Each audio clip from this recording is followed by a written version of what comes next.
بسم اللہ الرحمن الرحیم۔ السلام علیکم۔ ایک غریب لکڑہارا جنگل کے قریب رہتا تھا۔ وہ روز جنگل میں جاتا، لکڑیاں کاٹتا اور اسے شہر میں لے جا کر بیچ دیتا تھا۔ وہ اس سوچ کے ساتھ زمین بھی کھودتا تھا کہ کبھی شاید اسی میں سے اسے خزانہ مل جائے اور اس کی زندگی سنور جائے۔ اسی امید کے ساتھ وہ روزانہ اپنے ساتھ جنگل میں بیلچا اور کلہاڑی بھی لے کر بھی جاتا تھا۔ ایک دن خزانے کی تلاش میں زمین کھودنے لگا۔ اچانک اسے ایک بہت بڑی دیگ نظر آئی۔ وہ اس دیگ کو دیکھ کر بہت خوش ہوا اور دل ہی دل میں سوچنے لگا، لگتا ہے کہ اس دیگ کے اندر کوئی خزانہ چھپا ہوا ہے۔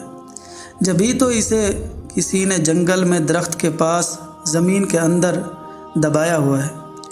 وہ خوشی خوشی دیگ کی طرف بڑھا تاکہ اس کے اندر ہاتھ ڈال کر خزانے کو دیکھ سکے۔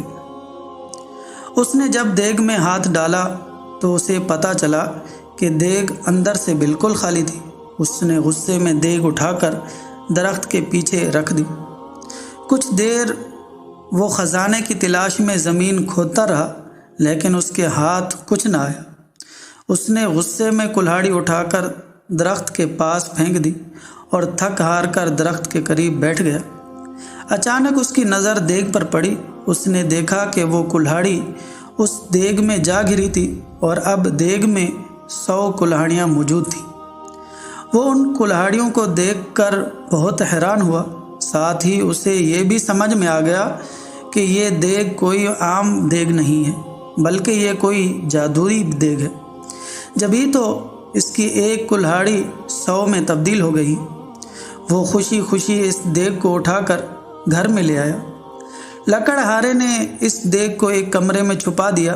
رات کے وقت اس نے جادوئی دیگ کو دوبارہ آزمانے کے لیے اس میں آم ڈالا۔ تھوڑی دیر بعد اس نے دیکھا تو دیگ میں 100 آم موجود تھے۔ اب تو اس کا یقین پختہ ہو گیا کہ یہ واقعی کوئی جادوئی دیگ ہے۔ وہ اس دیگ سے سونے کے سکے وغیرہ نکال کر انہیں بیچتا رہا اور امیر ہو گیا۔ امیر ہونے کے بعد وہ دوسرے غریبوں کی مدد بھی کرتا تھا۔ اس کے پاس اگر کوئی غریب شخص آتا تھا تو وہ کبھی اسے خالی ہاتھ نہیں لوٹاتا تھا۔